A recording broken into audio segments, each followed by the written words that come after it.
Yo, yo, yo, yo, word to your mother. It's your boy Wings of Redemption. I'm about to stutter right through another commentary for your viewing pleasure. I'm about to break off a boot that you can't met. I don't know. I'm about to do this commentary, yo. What's up, guys? It's Wings of Redemption, and I'm going to talk about poor sportsmanship. This is something I know a lot about. I mean, I used to be the worst sport ever when it comes to losing. Hell, I'm still not a very good, graceful loser.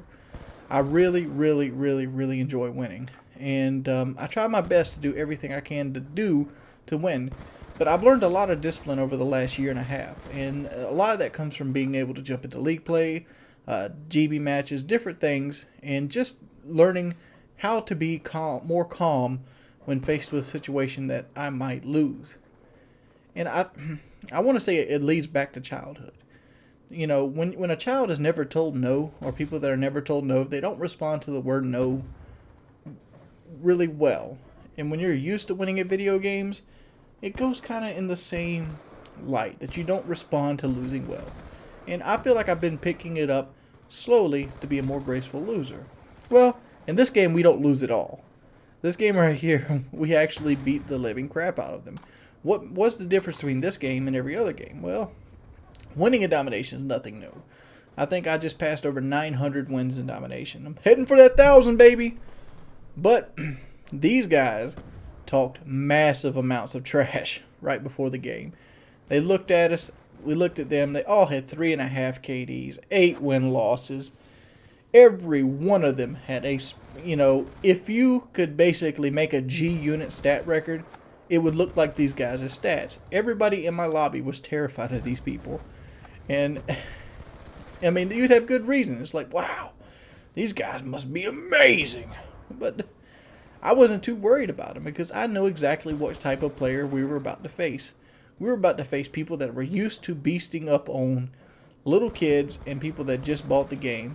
They don't have really any strategy, and they probably have very rarely come up against anything that symbols a coherent party. Luckily for me, I was actually running a pretty strong Twitter party this morning. One of the strongest I've had in a while. And we were playing really good. I have this rule when I play with Twitter followers, even I follow it, nothing 4th tier. What that means is no lodestars, no attack dogs, no veto warships, no swarm. The reason that is because you lose a lot of your games. Well, a lot of your games become empty when people start using these big 4th tier kill streaks. So I tried my best to avoid making people leave the game with 4th tier kill streaks. And that's why I have like a stealth chopper and a warthog and VSAT on. Those are really high streaks, but they're not 4th tier streaks. And from my experience, people that are not overwhelmed with kill streaks are more likely to stay in play. Bear in mind, I'm using the crap out of this rock head glitch. The reason being is because it's such a pivotal spot to hold. As long as nobody goes in that house, you only have 3 points of entry, and you have one of the best clipping spots in the game. As long as you hold it here, you're controlling a large section of the B flag. Pretty much 80% of the B flag.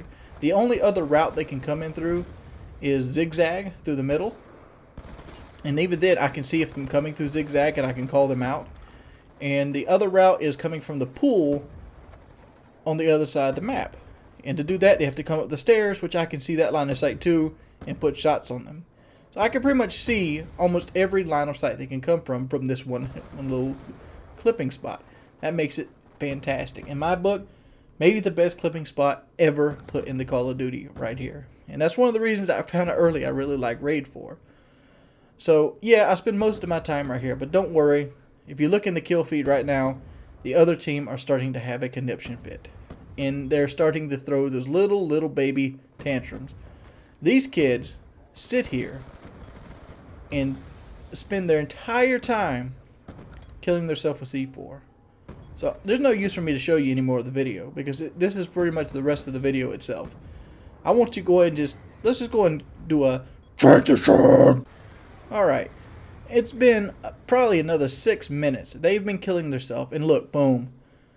Every one of them dashboard. I don't know if you've seen that just now, but every one of them, transmission error, They all dashboarded, every one of them, to preserve their stats. Why do you do this thing? Why do people want to have these fake stats? I've never dashboarded in my... Well, I can't say I've never done it in my life. I've cut the Xbox off in anger. But I've never cut it off individually to preserve stats, because I feel like stats that you don't earn don't mean anything. Stats should be a direct reflection of how well you do, not a direct reflection of how well you do when you want it to happen. I don't know. Who cares? These guys are punks.